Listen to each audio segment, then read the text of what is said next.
I said it, killed a bear barehanded so the people won't forget it.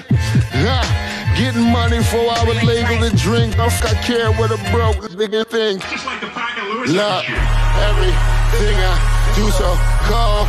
I can do this, both eyes closed. Too short, I stay on my toes. About that guap boy, anything goes. Help the bear if we outside. Help the bear if we outside. Still tipping, baby, nothing changed. We still grinding over here, yeah. Still sliding through my own lane. Shorty, nothing funny over here. Dallas rain everywhere around me. Dream to get money. Made it through the storm, living sunny. Dreams came true, now we eating. I got more dreams to chase, gotta reach them. Trying to put a team together like the Hunger Games. Everybody grind together, we all came from hunger. I look serious when I come in. Do you see that? Do you see how? No, it's fine. Lay Ill Kid at OneYoungsta, holding it down, bringing that StreetGeek and NERDSoul on screen again, having fun again. Happy New Year again. And guess what? I am not by myself. Before we get into Mr. Boba T, I don't know why I put the T in it, but anyway, Boba Fett. We're talking about Boba Fett, Star Wars. We got the book right here, chapter 1. But I'm not by myself. Down in the bottom square, RJ Nerdy Brew. Tell him what's up. What's going on? I'm here to talk about Star Wars. Star Wars is life, and I'm here to just preach the gospel of the book of Boba Fett. Not preach the gospel though. Star Wars, wow. Right over here. Oh man, right over here. Solar Grace, Cinematic Sorceress. What's up? How do I follow that, man? Star Wars is life. Star Wars is life. Boba the Fett. Okay, so but yeah, Solar Gray, the Cinematic Sorcerer, coming at you from the Wizard's Tower. You can find me all over the internet, but specifically at twitch.tv/BID_P, where we talk nerd stuff, from role-playing games to comic books to board games to tabletop miniature playing to 3D printing, and how all these things and all the stuff that you like can actually make your life a lot closer to what you want it to be instead of what it is. Okay. So yeah, we got a thing. We got a thing, you know, but make sure to check that out. I'm a little broken right now. A little broken just a little broken. No big thing. Yeah, that's a problem. Yeah, that's a problem. Hey, don't be shocked. But yeah, don't worry. I got it's all good though. Now, no, I got the thing right here. Before we get started, I do want to acknowledge, all right, up in the chat, already early, all right, we got a young gentleman by the name of Tyler Bennett, all right? Oh, man. He said, Happy New Year's, players and pimps. And the shenanigans shall begin. Oh, man. So, yeah, you know, he, just letting you know, he said, Happy New Year already. So, you know, he's showing his love. Oh, man. See, now I'm feeling all pressured. You know how he get down. You know how he do. Yeah, I'm feeling all pressured now. Like, I don't know what he means by hit it out of the pocket. I do not understand what strange moon language he is speaking. Oh, man. And of course, these young gentlemen right here, go ahead and get their information down in the chat. I mean, not in the chat, in the description below. Find where to follow them, subscribe to them, like them, and comment them and all that stuff, because that's how we grow, yo. You know what I'm saying? In the new year, we trying to grow. Speaking of liking and subscribing, I think that is the major thing that is making this video incomplete. Yes, please go on and like, subscribe, go on and share. Be like, look, you talk about Star Wars, holla at my player over here. You know what I'm saying? He trying to talk about Star Wars too. All right, shouts to Geeky Andre in the house. Make sure you share this. And guess what? We ain't alone, because we got a homie coming through the side door. The one and only Hannibal. Round two. Taboo. Let's bring it. I took my coat off for this one. What do we got? So, Hannibal Taboo, tell them where they can find you. Oh, okay. Well, I just got here, but you can normally find me on Twitter, Instagram, Tumblr, Facebook, and the inside of Boba Fett's armor plate using @ HANNI, B as in bounce, ALTABU. That's everywhere that you want to be. Also on Bleeding Cool Weekly, Nerdorama with Mo and Tuala on the iHeartRadio Podcast Network, and 11 p.m. on Sundays with KQBH LP 101.5 FM in Los Angeles and lpfm.la in your browser. Word. Okay. So we watched the show. We got a chance to let it marinate. I'm gonna throw it to Hannibal first. How you feeling about your boy, Mr. Fett? How am I feeling about Mr. Fett, or how am I feeling about what I've seen? That's not the same answer. Let's say, how you feeling about the show? I'm whelmed. I see you. I'm whelmed too. I'm maybe a little under, but I'm whelmed. I'm completely whelmed. I'm not underwhelmed. I'm not overwhelmed. I am, it's like I ate dinner and it was good. It wasn't like my wife's salmon. It wasn't like amazing, but it was good. Like, hey. Yeah, I'm full. Okay. RJ?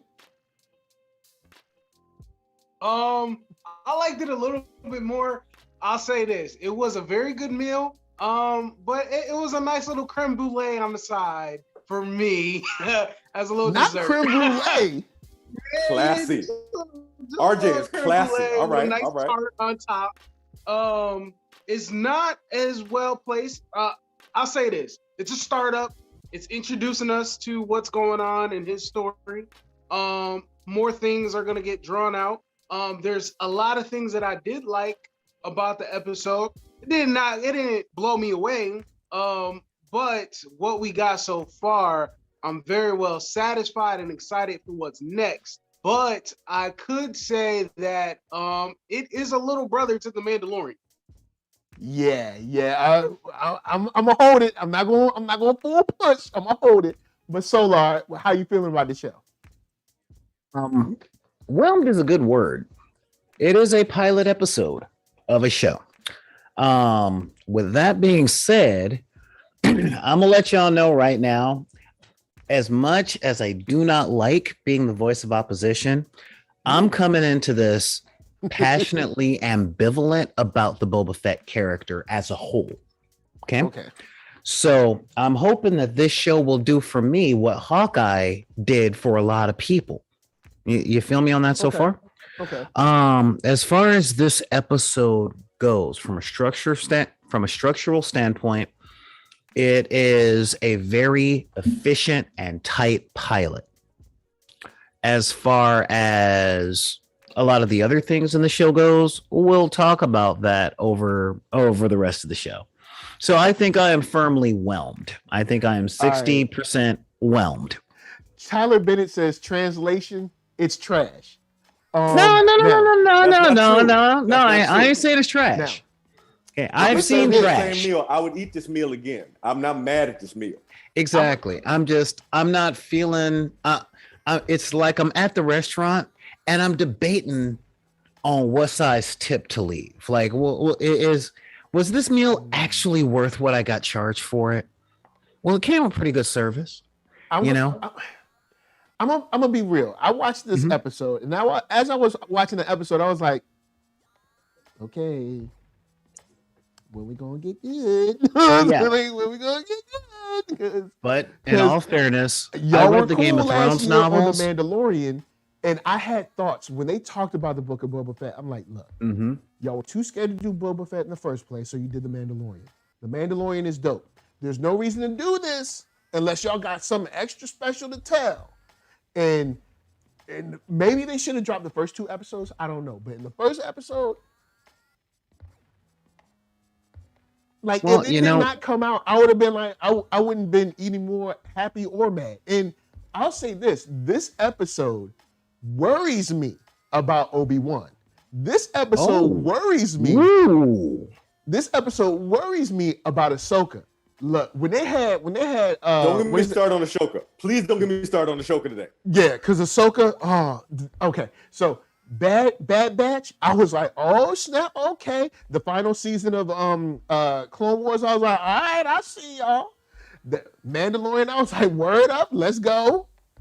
And now I'm like, hold up, I think y'all might have overextended. And Robert Rodriguez is I've never been super over the moon for his stuff, but something about this did not grab me. Now they got 5 more episodes to do it, but something about this episode did not. I was just sitting there like, maybe I'm tired of Tatooine. Maybe that's it. I don't know. Maybe I'm tired of Tatooine. Maybe I'm tired of Tatooine. Maybe because I think he's cool. Oh no, I some really folks call it a desolate sand-covered rock in the middle of nowhere, but I've come to call it home. Now, to switch up a little bit, I will say what I've always said about this character. I love Ming-Na Wen's outfit on this joint. Yo, that fit is smooth. It do look a little hot for this planet, but it is smooth. Yeah, so all in all, you asked me what I thought about it. So far, all right. And you brought up a couple of really good things. Now, I am a huge fan of Robert Rodriguez ever since I read Rebel Without a Crew. All right. Okay. So I back Rodriguez. I back Favreau's writing. But this episode felt more like Ming-Na Wing is a character you should be looking out for. It's like it's the book of Boba Fett, or Boba Fett showing us how cool Ming-Na Wing is. You know what I mean? Because, you know, don't get me wrong. There were so many scenes in it that were cool that had nothing to do with our titular character. Yeah. You know, I'm like, why is she doing parkour? He's Boba Fett. Like, I've been hearing people. Yeah, well, I think in the episode it made sense that the Boba Fett in the present day of the storytelling was recovering from whatever trauma that he went through from when they found him. So he wasn't at 100% of doing all the extra arsenal stuff that Ming-Na was doing. Fennec Chan, and I love Fennec Chan. Fennec Chan is a great additive to the Star Wars universe. Yes. Well, it's always nice to have somebody on crew that's like, we're all going to die. You're doing it wrong. You're seriously doing it wrong. Yes. No, seriously. Like, this is the language they understand. Learn to speak, you know? Yeah. Yes. It was nice to see Jennifer Beals, though. It was really nice to see Jennifer Beals. Twilight, yes. Always nice to see Jennifer Beals. But in this one, I'm like, why does she look so familiar? Like, oh my God, she needs leg warmers. Okay, all right. Wow.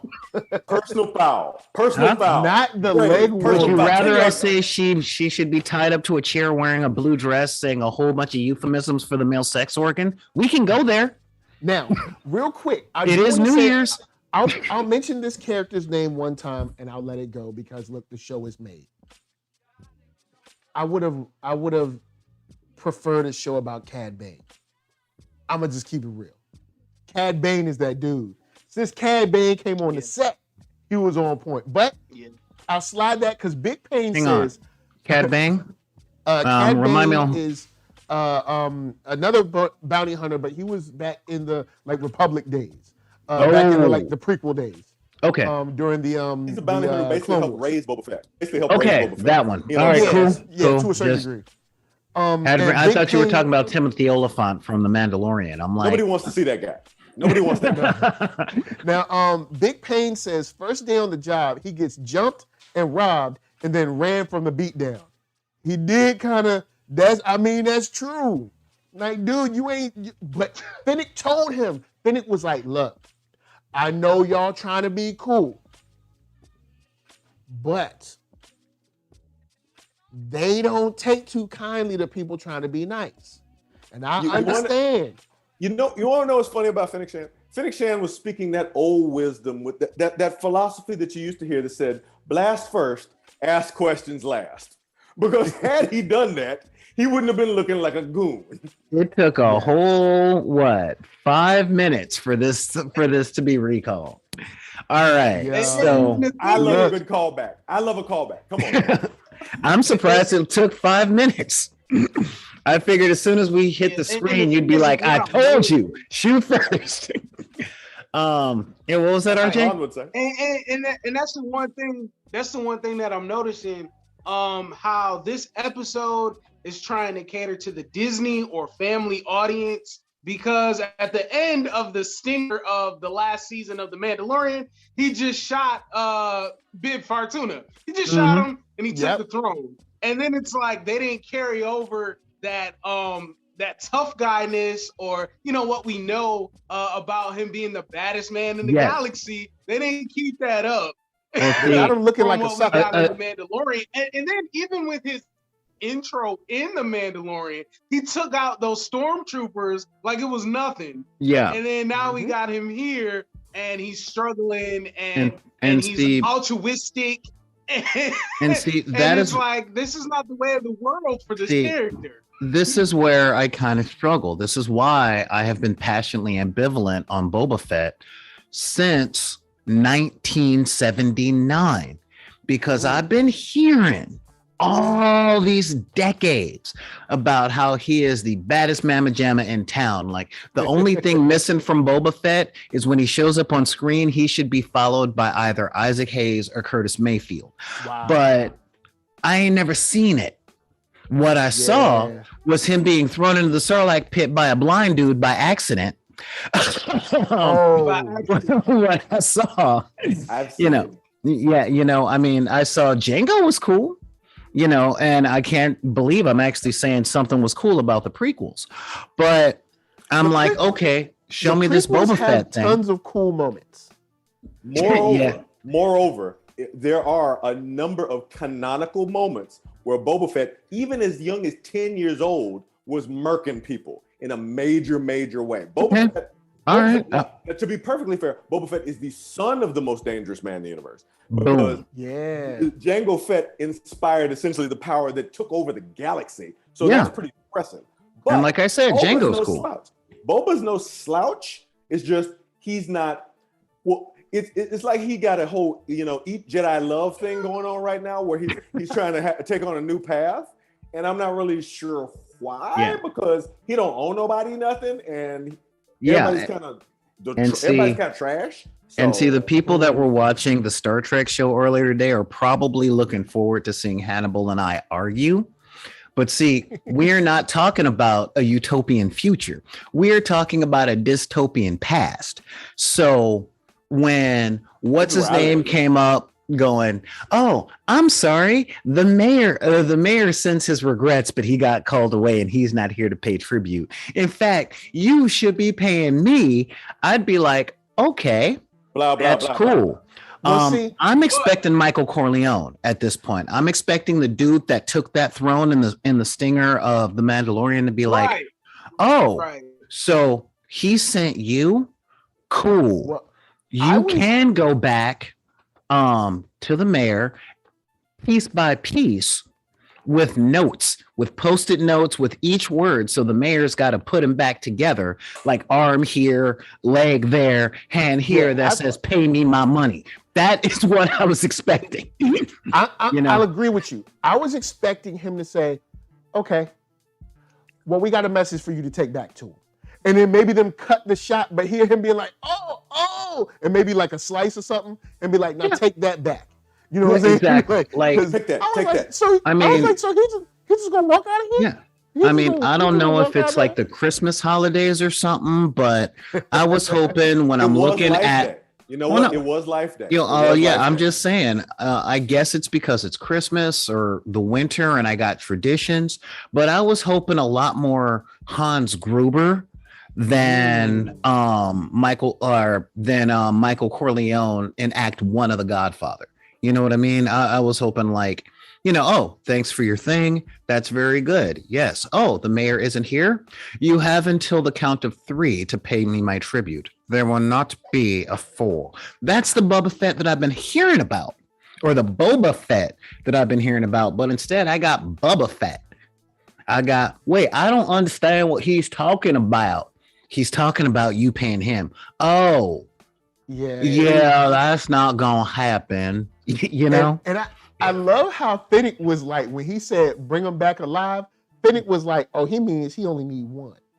Finnick was like, only one of y'all we don't need both of y'all. All right.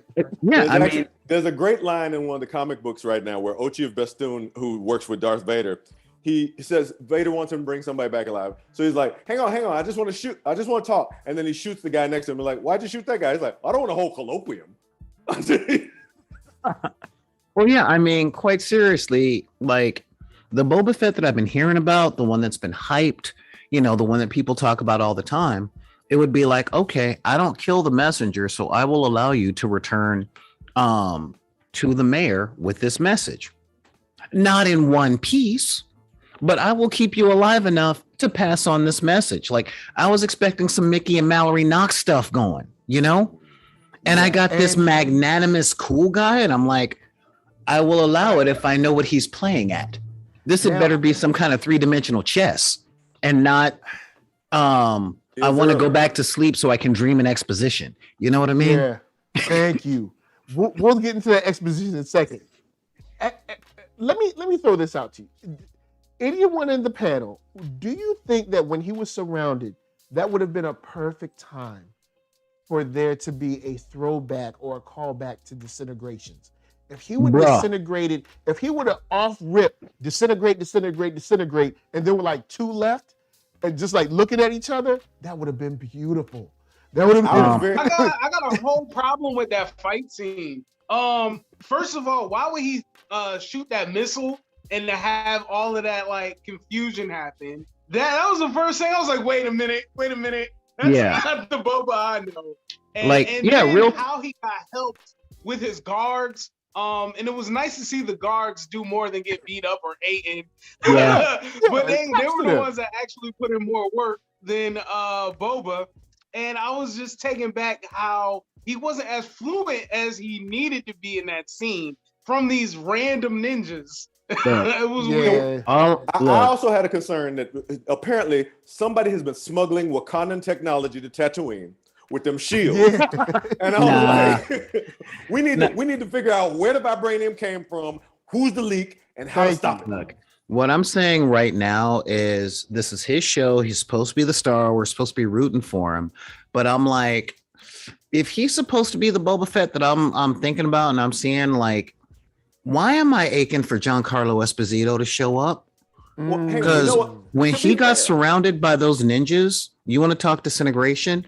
I was expecting the Boba Fett that Vader had to keep on a leash to disintegrate them all, shake his head, and keep walking. And then, at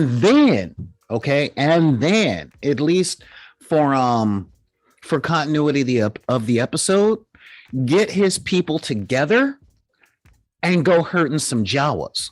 Because the first thing that happened to me in this episode was he climbs out of the Sarlacc pit, he gets jacked. I'm like, that's his creed. Jawas don't be playing in them streets, like them, them Twi'lek shit. I'm like, maybe he's just culturally Mandalorian, because if it had been the Mandalorian, if it had been our Red Viper friend, and those Jawas took his helmet and all that jazz, there would have been a genocide. To be fair, let me also back up, because here's the thing. The myth of the Mandalorian and the reality of the Mandalorian may not exactly match. The Mandalorian got his butt kicked a lot. He ended up on his butt a lot. By a blind man. By a blind man on a floating ship. He had many, many, many, many people kick his butt. And more importantly, he had many times when he said, I don't understand what's happening. Are you a Jedi? What's happening? He was very confused. So I appreciate, don't get me wrong, Din Djarin is an extraordinarily lethal individual, but he's also an individual who got his butt kicked a lot, like a Sean Connery James Bond, not like the Roger Daniel Craig. Bond, oh, Roger Moore. Okay, believe it. Roger Moore, the Roger Moore James Bond actually didn't get his butt kicked because he was too skinny. Okay, Sean Connery got his butt kicked a lot, but Jardin never lost his helmet. That's all I'm saying. He never lost it. That's true. But he also did, he lost a lot of other things. He lost his ship. He lost his whole ship. Ship ain't part of the creed. We're talking a major, backbone of spiritual beliefs. Well, also, hang on. You're also conflating, because remember, Din Djarin is a member of the Death Watch, which is a completely different Mandalorian sect. Okay. Din Djarin is forbidden by his spiritual creed to remove his helmet, whereas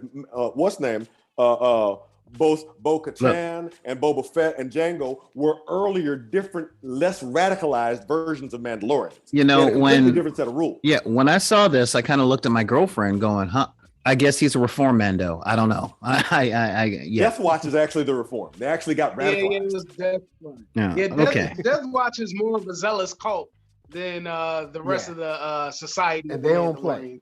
Yeah, so that again, I'm not steeped in the Boba Fett lore. I'm looking at the show as a follow-up to the Mandalorian. What I learned from the Mandalorian is you take off your helmet, get seen by another sentient being, and you got to kill yourself.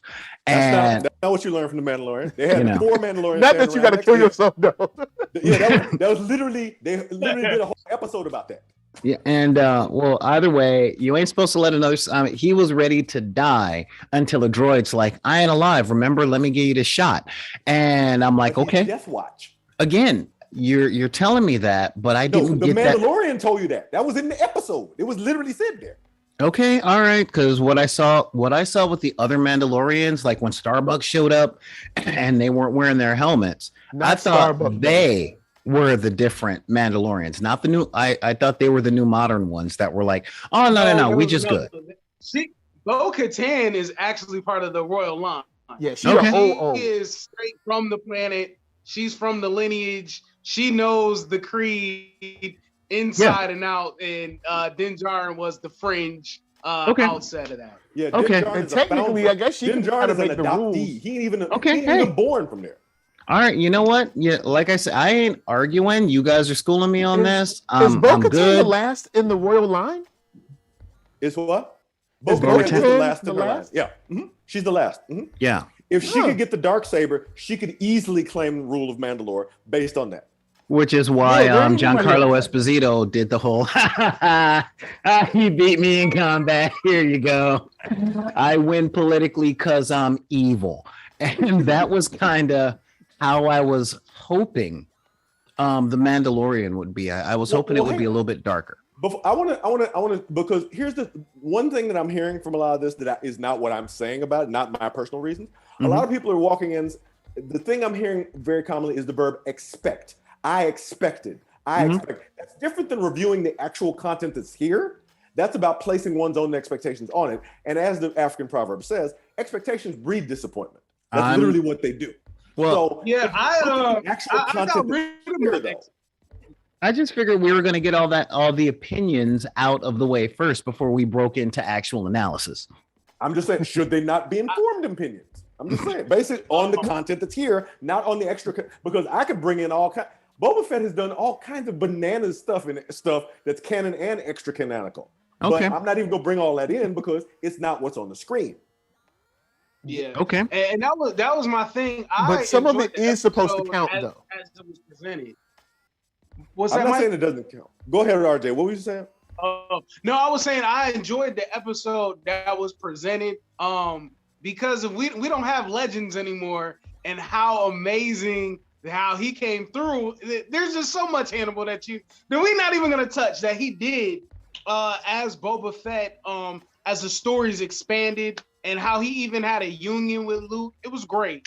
But as the show, as in itself, there were things that I liked about it, and also we have to remember that things are being tailored by Disney and Lucasfilm, so the show is gonna have different sensibilities that aren't gonna cater to one's expectations right now, because they like subverting.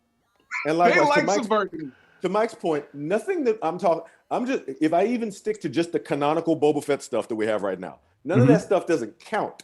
Nothing is the only thing that we have learned new. The only thing that is new to us is that he experienced a spiritual awakening, a Shakabuku moment when he got out of the Sarlacc. That's the only thing that's new that is different than anything we've seen before. He's still exactly the chain code where he showed the chain code on the Mandalorian. He's like, I got 44 generations, foundling. What you got?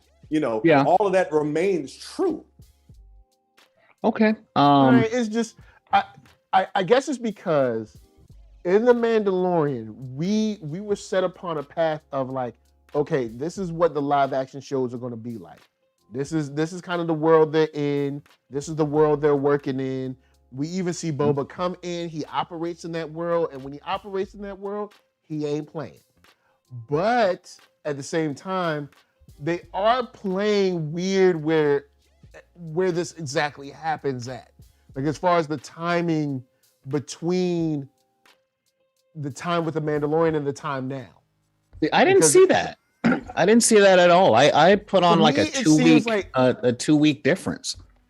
Yeah, for me it doesn't play like this is like directly after that. But I mean, I could be, just not seeing it, but I was like, okay, so how long is this? No, see, I saw it directly after. I saw it directly after because of the paying of the tribute. It was like, I'm the new king, you best come bend the knee. And that's what everybody was doing at the beginning. But I did appreciate on one level the flashbacks of how we got out the Sarlacc pit, what happened after. I'm like, okay, cool, I'm with that. What I wasn't getting, like as far as what we saw on screen, like, all right, critical analysis here. I was torn in a lot of different ways. Number one, the production design was a little weird. And I say a little weird because it is Tatooine. And speaking as someone who pays hundreds of dollars per year to go camp in the desert for 2 weeks out of the year, it looked a lot like a set, more like a set than most anything I've seen from Star Wars other than the Christmas special.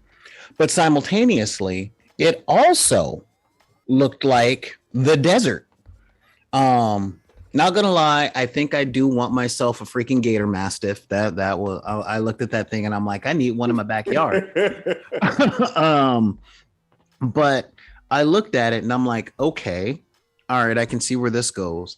Him getting rolled by Twi'leks, I'm like, man, or not Twi'leks, by the Jawas. Yeah, by Jawas. Him getting rolled by Jawas. I'm like, cold, man. That is what they Jawas do. ruthless. Yeah, and I'm like, man, is the Sarlacc pit in New York or San Bernardino? I'm not sure which one. But oh man, look at this dude. He got messed up. Let me get them shoes.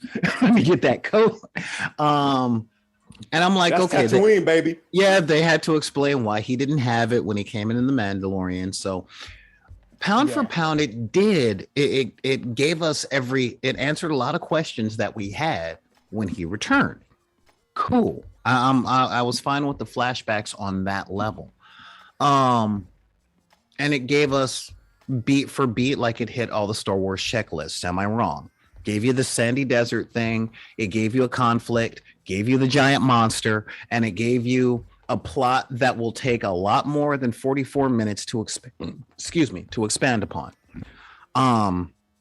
So it did everything by the book, so I can't hate on it.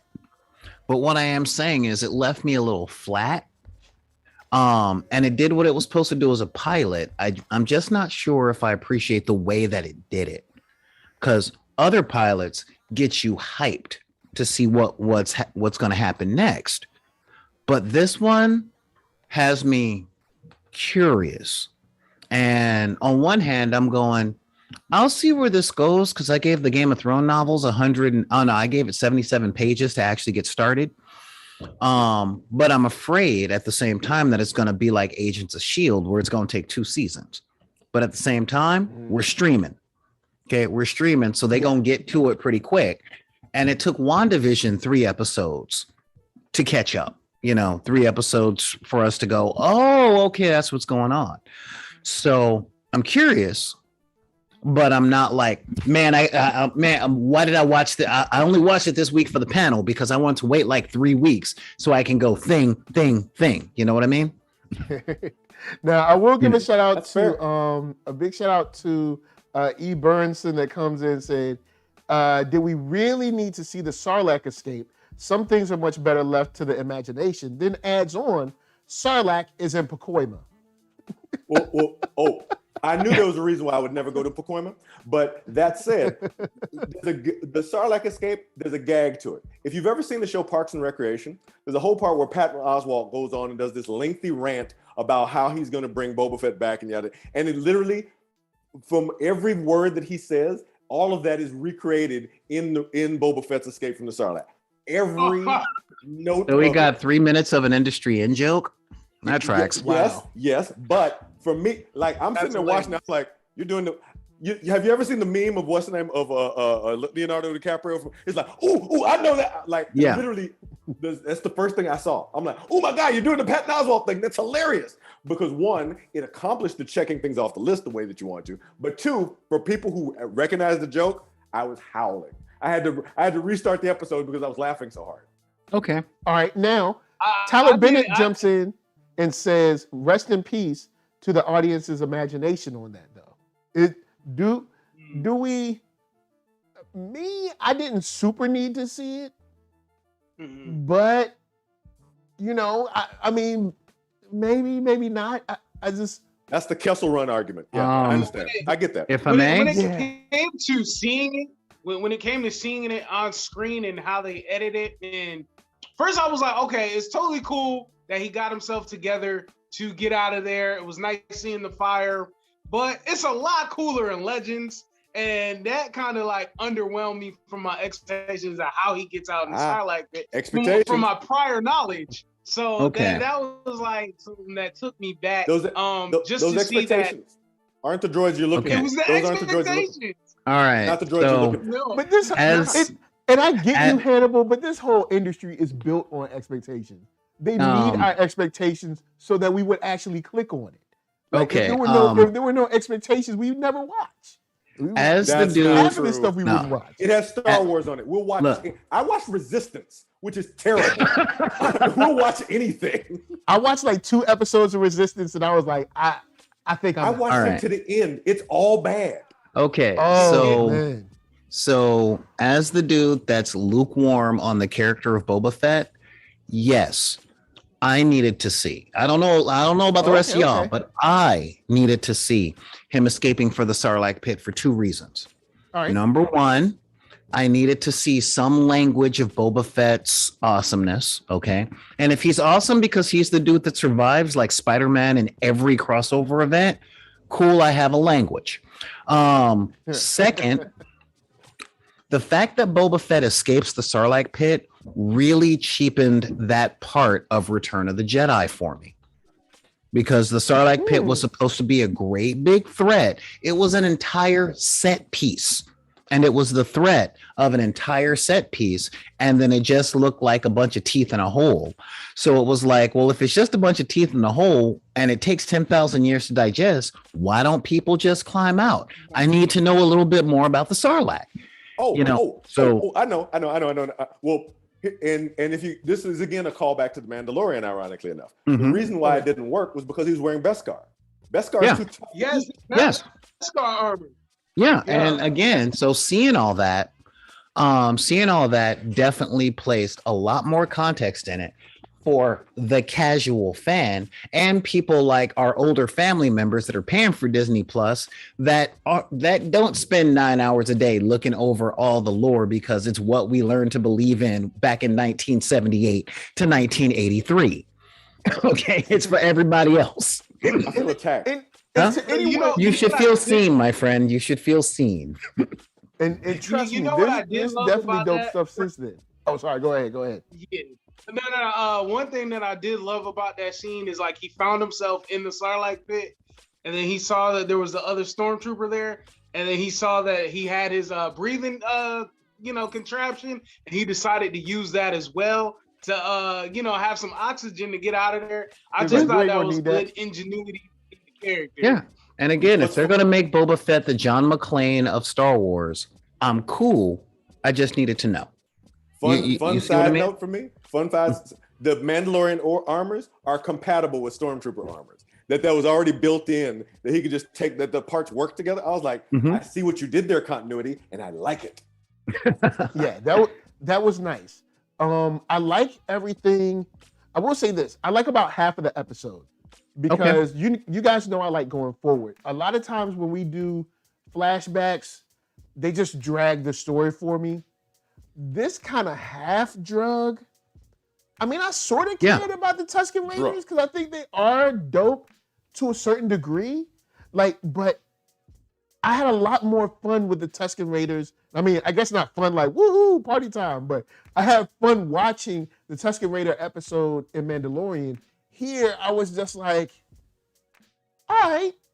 But I will say at the end, when old boy was like, respect, I was like, Deuce here. Yeah. You know what I'm saying? So that I think was my big moment of the show. Because one thing I am noticing is is it just me? Is it just me?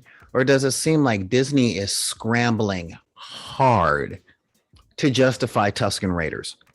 Because on one hand, you got the Mandalorian that backs up the Tusken Raider narrative of the prequel trilogy, where it's like, this is a civilization. They're civilized. They're cool people. They got their ways. They're doing their thing, which makes what Anakin did really messed up. But this episode shows the side of the Tusken Raiders that Luke and Obi-Wan knew. You know, the ones that will knock you out, throw you into slavery, make you dig up water eggs in the middle of the desert. Water eggs. You know? And the beautiful thing is, they're both. Yes. They are both of those things simultaneously. we don't know if we're looking at like the East Coast Raiders and the West Coast Raiders. We don't know. We don't. Yeah. These are the Raiders from the South side. On a desert planet. Look, you know the Raiders from the South side. You know, hey, unless you know somebody there, don't go there. You know what I'm saying? What I'm saying is, it's equally possible for them to be completely ruthless savages and completely civilized at the same time. Ask the United States. Yeah. So are you implying that the Tusken Raiders are a melting pot society? That's why their faces are covered? I'm saying they look like people I've seen in Newark. I'm just gonna leave it there. Newark is God bless Newark, boy. Ooh. Please send all email. Everybody in Newark, please send all emails. Yo, look, I'm gonna keep it real. Newark is straight dusty and dirty. When the only thing I can remember from my time in Newark is me looking across the street and being like, did that police officer just pick up a hooker? That's what I saw. And I was like, I've never been to New Jersey, but I can say I have seen Flint. Man, look, Jersey, Newark, Mos Eisley. Okay, sure, whatever. Newark is on some other, like, yo, look, shouts out to all y'all from Newark. I'm glad y'all made it, man. Like, because it's rough. I was in there. I was in Newark for one night and saw enough to be like, I'm good. I'm good. And that's what that we need one to know night about had me Tatooine. like, I need to cross this bridge and go to Camden, going across this bridge and get to Philly, because this is y'all crazy. And that's what we need to know about Tatooine. Tatooine is there's a reason why Jabba lived there. It's the worst planet anywhere. People farm the air for water. That's how bad it is on Tatooine. It's still not as bad as Mustafar. Yes, it is, because nobody lives on Mustafar on purpose. Nobody can. People choose to live on Tatooine because they're trying not to live somewhere more civilized. See, I will argue that one because when you ain't trying to get caught by the census. No, you know see, I will argue that one because when I moved back to my childhood home, I'm like, man, I'm moving to South Central. Who does that? And I'm like, well, nobody who lives in South Central actually wanted to live there when they moved there. So, that's the whole thing. You're born there or you end up there. Yeah, I lived in the jungles. Tatooine makes the jungles look like a vacation home. Oh, that's fair. Like the Hamptons. Yeah, Tatooine is. You know what I'd like to see? Star Wars, show me this. Show me that, like, on the other side of Tatooine, it's just like regular suburban homes. Like, people chilling. Like, there's nothing wrong. Like, they're like kicking There's it. no good part of Tatooine. There's no good it's like part. the good part of Tatooine where it's like, oh, like we got security and everything's fine. Nobody's robbing or killing each other. Away from it. Yeah, what I will say is I don't see that on the planet's surface, but I do see a moon of Tatooine being like, a moon of Tatooine, like being like Springfield, Illinois, just. I have to look that up now because I looked up earlier. You asked when this happens.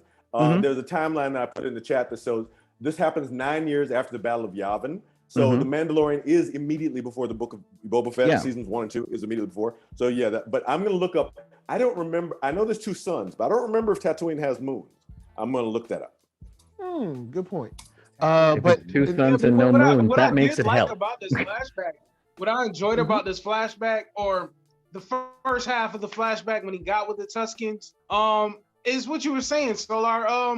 We haven't seen that kind of aspect of the Tuskens before, where we just know them to be, a monstrous group that you have to be afraid of. But this one, it kind of showed that there was hierarchy. And the kids, for their recess, were just beating on the slave. This is the one thing that they did, but it was just a different aspect of their lifestyle that we haven't seen before. And I'm into Star Wars pretty vast, and Tusken Raiders are just a group of hunters that you have to run from or you have to kill. So to see them in a societal kind of atmosphere was a different aspect that they put on the show. Yeah, I mean, don't get me wrong. I would love to see like the Tusken Raiders have like a cave society with a whole bunch of art that looks a lot like the Muslim artwork in Spain, just because they're very Bedouin. They're Bedouin coded in their performances. So I would really like to see if they have like, the whole like, hey, look at this cathedral down here like that. I think that would be the part of Tatooine that would count as the good neighborhood. Well, they don't build. Well, we did they see did an say, Attack of the Clone. Go ahead. Go ahead. Big Pain said they showed the other side of Tatooine and the Mandalorian with the sheriff. But even that part, I mean, I guess that's the best you're gonna get.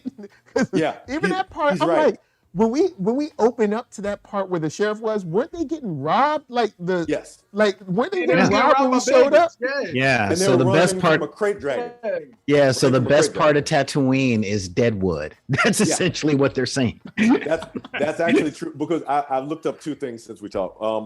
Yes, that's true. That is the best part of Tatooine. That's the best you're going to get.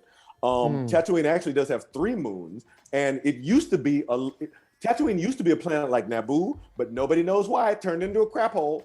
And now, Jai Halud. Yeah, basically things went badly. And they showed in episode 2 that the Sand People don't actually build things because they're completely nomadic. Therefore, if you looked in the tents in episode 2 before Anakin murdered them all, I believe there was some artwork and some signs of it. I just don't remember the details of it. Okay. He sure did murder them all, though, boy. He was not playing. Even the children, I killed them all. Yeah. To be fair, he killed a lot of children. Yeah, that was like getting prepared for the youngling. Yeah. Now in this episode, I did have a moment of really. Well, I guess you got to show something. Because I'm looking at this episode, then when the action set piece came up in the flashback, I'm going, okay, why are you still there? Like, why are you fighting the monster? No, let the monster do what it's going to do. let it eat the kid. You good. I might have backed up slow on him. I ain't going front. I might have been like, hey. I watched that scene. I watched it again, right? And the funniest thing, and I'm not trying to laugh at someone's death, but they edited it so well. So when the beast stepped on the Greedo alien, you can see the life out of his hands to die. Yeah, so great. I see your point, but here's the fun thing about Tatooine. Where are you going to run? That thing is faster than you. It will kill this guy, wait, and then catch up to you. So Boba Fett has been on Tatooine long enough to know you don't let anything live. You got to pretty much, if you out there wilding, you have to be wilding. I just say kill it later. I have spoken. But yeah, so it's distracted. But I get that whole. All right, let's see how cool Boba Fett is. And there was a part about that scene that kind of confused like a sucker in the market. So they had to have him because they beat him up, and then his homies had to take him back to the bathtub. So I mean, it's like, come on, he had they had to. He had no choice. They had to have him kill the big old like Goro in the desert, because if he didn't, they would have been like, yo man, he looking whack out here everywhere. So yeah, I mean, yeah, it was killing me because I'm just looking at that. Like there were parts of this that didn't make sense to me. Example, after the Justice League takes out the moisture farm, the kid has them start digging for water on the other side of the ridge. I'm like, there's a sprinkler right there. yeah, Right just go there. right there. Why you digging? No, they really sprayed the J and the L. You know, I'm literally That's sitting up exactly going, what I thought. you know, I'm like, okay, the Justice League did their thing. They're off on their bikes, but the fountain's still going. Yeah, So I thought we were waiting for them to leave to take the rest of the water. yeah, He and didn't it's have like, anything nope, to just carry start the digging water. here. The I'm boy like, didn't have anything to carry the water because remember they're nomads and you can carry the water fruits. You can't yeah, carry. but see, there was a house.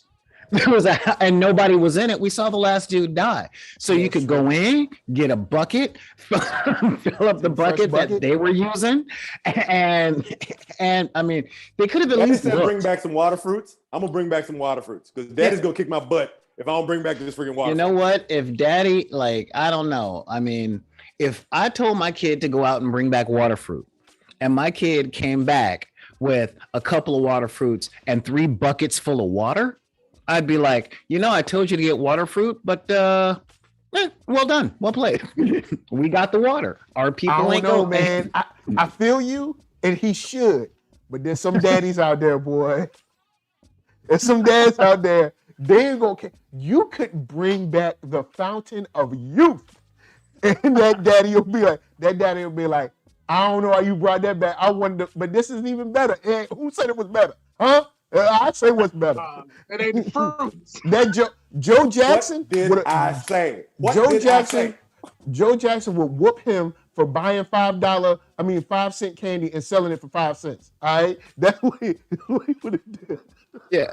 Look, y'all ain't wrong, but I am saying that ain't correct. Because yeah, what I said bring back water fruit. Yeah, but you didn't say nothing else. Here's the water fruit. Here's some buckets. Everybody wins. Yes, I got beat a lot as a child. So I'm just Don't be like Solar Kids. Don't be like Solar Kids. Don't be like Bring back the Solar. freaking not water be fruit. exactly like me because I am happy. I am a happy man. Even in my Papa darkest Joe. times, I am cool with my life. So yeah, that's just the whole thing. So yeah, so it reminds me of that meme You know about what I love? Squid Game. That it says it's like now the game is hold this flashlight without making your dad mad. Yo, only the people that went through trauma know this. Only people that know. Man, you better hold. Look, hand be all like, hand be just wiggly. Oh man. Okay. Anyway, RJ was gonna RJ, say something a minute ago. RJ, go ahead. No, but one thing that I did love about the flashbacks, that the majority of the episode when it pertains to the flashbacks it was little dialogue. It was probably 1 or 2 words that was spoken. Yeah. And we just had to see the action that was going on or the lack thereof of the action. And I just like that during the flashbacks that it was very visual and not audio and it only was audio when it needed to be. yeah, it was very good filmmaking. Very good filmmaking. But then it's directed by Robert Rodriguez and written by Jon Favreau. So those two are a great team. This is one of the reasons I'm going, all right, I'll see you next week. But because Let's our pick up real the pace a talk, little bit. Favreau's writing is what made The Mandalorian what it is. Favreau's writing is the reason there is a Marvel Cinematic Universe. Because nobody cared about Tony Stark. Yeah. Nobody. He was second tier Marvel at best. If it wasn't Spider-Man At best. or X-Men, no one cared. And then Favreau got his hands on Iron Man, and now we got these arguments about who's better, Iron Man or Bruce Wayne, and the real answer is Lex Luthor. But, real Oh, talk, boy. like all the way across the board, Favreau knows what he's doing. So I'm willing. I'm really willing. I'm willing to stick around with that. And yeah, that was amazing filmmaking. Like the dude in me that was hyper exhausted while listening to my instructors and my professors from college about visual storytelling. Were just screaming in my head, going, like that. That is what you need. Shut up, Tarantino. That is filmmaking. That is what I'm saying. Like that is what I was there for. Can we all just say shut up, Tarantino? I would love that. That would make me feel very... Shut up, Tarantino. Like, sorry, bro. You peaked in 96. We're done. Remember when he said like some little girl was asking for it? I never forget that. Can't remember who they were talking about. Something like he said some young girl. They were talking about Weinstein or something. He was like those girls were asking for it. It was like, my dude. Yeah.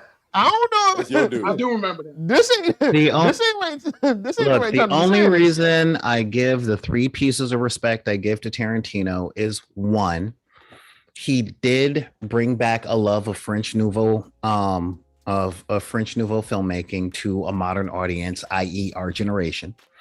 Number 2, he may I say he peaked in 96 because 4 Rooms, Pulp Fiction, and Jackie Brown, all bangers. Okay. And 3, he has managed to stay himself, and Sam Jackson has not beaten him to death. And there's got to be some reason for that. Some reason. Money. Because we all know Sam Jackson has beaten at least half as many people to death as Christopher Lee stabbed over the course of his life. Sam don't mess around. And for some reason. And Christopher Lee was in a war. Yeah. But for some reason, Quentin Tarantino remains without black eyes. So unless Sam is taking the oranges and the towel treatment to him, he must be doing something. It's money, and in general, I think sometimes in Hollywood, I don't know if I'd say a lot of us are scared in Hollywood. I think we have to continually weigh the like, yo, man, look, me knocking this dude slam out ain't gonna change nothing. So let me go and just That's a good point, because a dude walked up and grabbed Terry Crews' genitals, and he ain't saying nothing for years. Nothing happened for years. Terry Crews is a big dude.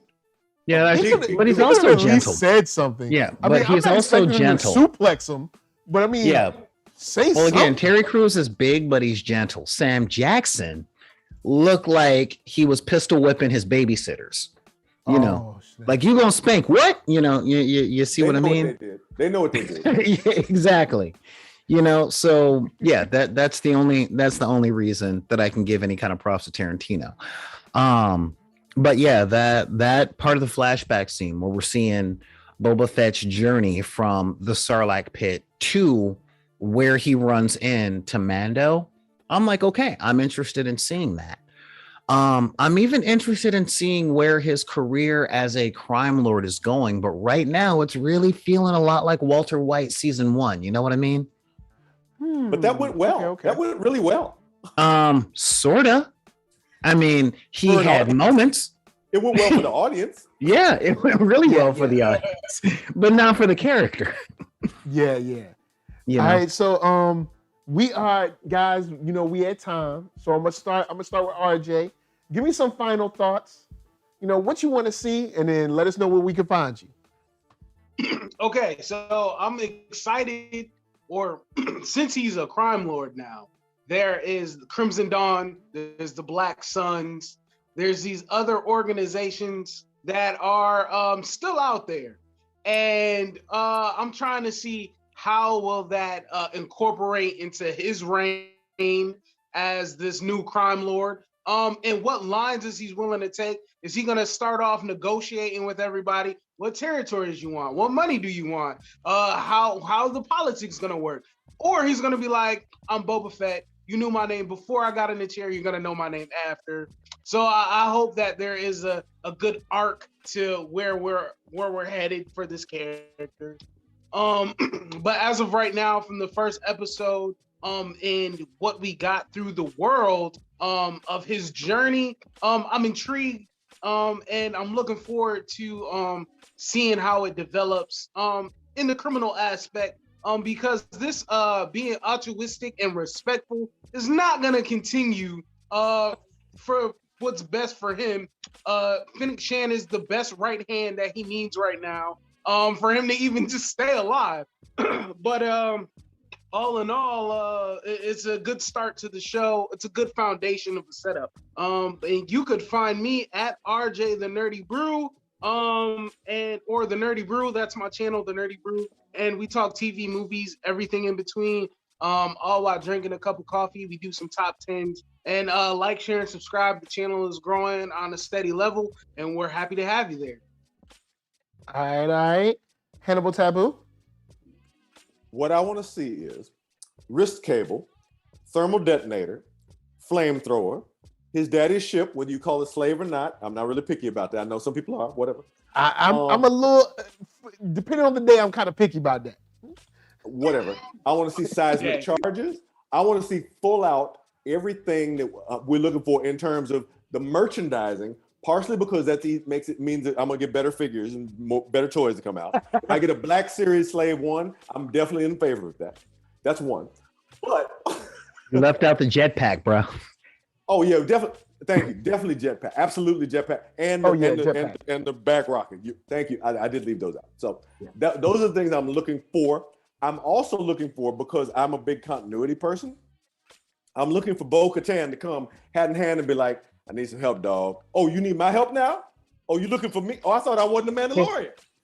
So I'm looking for some get back on that, because she was talking all kind of trash, and I like seeing that sort of thing happen.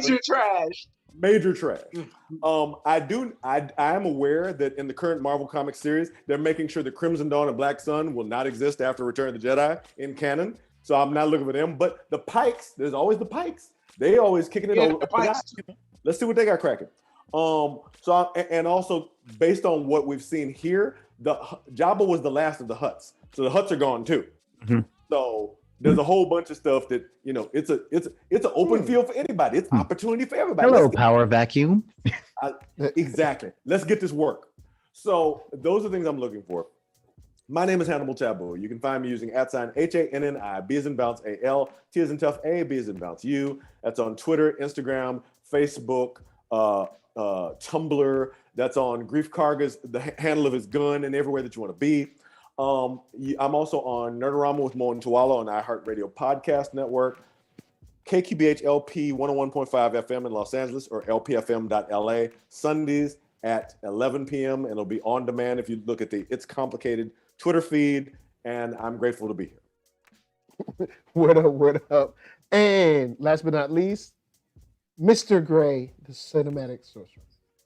All right. So, what I'm looking forward to seeing, one, a tremendous lack of Jedi is really what I'm hoping for, because I want to see more of the Star Wars world outside of lightsabers and teleportation or telekinesis. Based on what we're seeing, I am really hoping that there is some sort of gang war power struggle between Boba and the mayor. That is what I'm hoping. I'm really hoping for like a crime drama type thing going between the corrupt establishment and the crime lord. That is what it looks like they're building up to. That is what I'm hoping that they come out to see. I'm also hoping to see all of the toys. Yep, jetpack, monkey banana raffle, whole thing. And I'm actually hoping to see what kind of legend Boba Fett deserves to be. Is he going to be the John McClane from Die Hards 1, 2, and 3 that is improvisational and is legendary because he's the one that survives? Or is he the dude that is he going to pull the Action Jackson, be like, now you piss me off, and disintegration for everybody? I don't know which one it is. I don't know much about him, but it could go either way. And I'm hoping that it goes one of those ways, instead of him just being the guy that gives the Mentak hand and then lets his right hand man do everything. You know what I'm saying? And with that, you can catch me at twitch.tv/BID_P, where we talk about nerd stuff from comic books to role-playing games, to tabletop miniatures games, to crafting, to 3D design and 3D printing, and how all of these things can give you tools that you can use in your regular life to make it a lot closer to what you want your life to be versus what it is right now. If you got any questions or comments on that, then feel free to send me an email at backinthedeck@gmail.com. It's BACKINTHEDECK@gmail.com. Hit me up on the social medias that everybody's got, being Twitter and Instagram.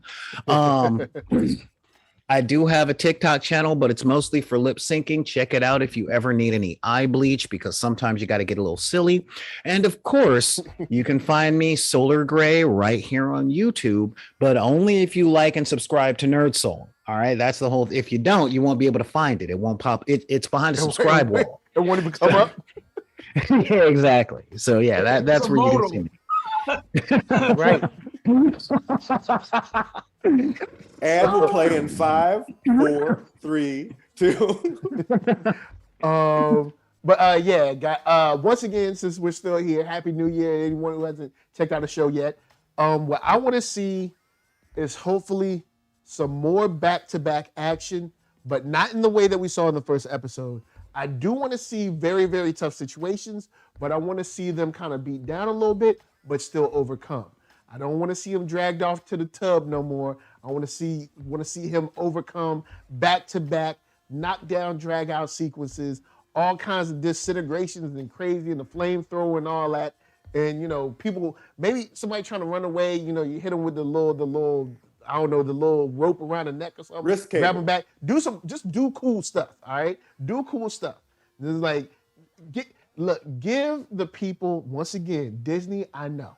You might have to tone it down a little bit, but give the choreographers from The Raid and The Raid 2 a call. They will serve you well in shows like this. Just trust me. If nothing else, give the choreographers from Arrow seasons 1 and 2, or since you already got them on speed dial, give a call to the choreographers from Daredevil. That's Disney. Disney.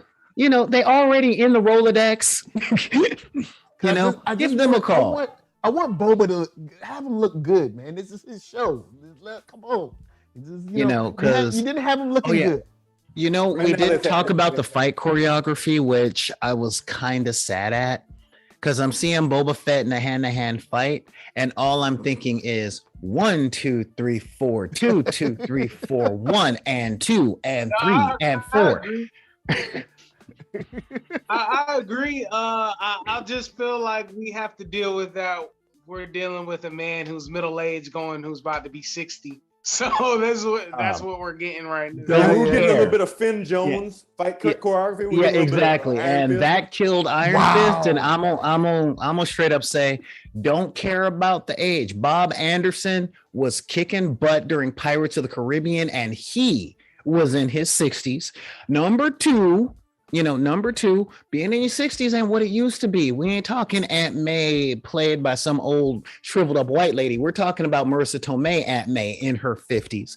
And third, and this is a big thing, if you're gonna play that age card, I want to see Boba Fett hit properly and lethally, if not flashy. All right. Daniel Craig is doing it good. This dude can do it good. That's a good point. Yeah. Similar to, because like I said, you know what I'm saying? I know some old school brothers that's back in VA, and they say they keep that thing on the side because I ain't got time to tussle with y'all. So that would be a good way to play him. Like, look, I'm too old for this. Pop. Yeah. Look, I ain't playing. I ain't got no time to be fighting. Last I checked is what we loved about Indiana Jones, and they still got Harrison Ford on speed dial. Michael, are you saying that he should blast first and ask questions last? And the callback, baby. And the callback. Anyway, NERDSoul, Facebook, Instagram, Twitter, all them places. Hit that thumbs up because it's good for the algorithm. Hit the thumbs down if you want. It's still good for the algorithm. And make sure to comment. You know what I'm saying? Put a comment up in there. Talk to a brother. We're going to talk back and keep this conversation going until next week. But we got podcasts, music, all kinds of stuff. help a brother out. The HBO program is in full effect. We're gonna grow this year to I don't know, like 1 million subscribers. I don't know, whatever it is, whatever's the magic number for like YouTube to stop like not even sending stuff to people that hit the bell. Because I get those messages, YouTube. Whatever number I got to get to, let's get to that number. So with that said, we're going to leave y'all with P.L. Parker Lewis, Architron. From us to you, thank you for watching. And maybe Matrix later tonight or Matrix tomorrow. Peace. And we out. And of course, I had to say something to Tyler real quick. He's like, if Jackie Chan is like 70 and we ain't giving him no slack. I'm like, in all fairness, Jackie Chan ain't human. He's an emissary from the planet Sturdy. Okay, not the planet Sturdy. I looked up and found out Tatooine actually has 3 moons. But they're all screwed up and nobody can go up there. Oh, okay. Anyway, we got. So they're like a walled neighborhood. So yeah, you gotta have a code. They're more.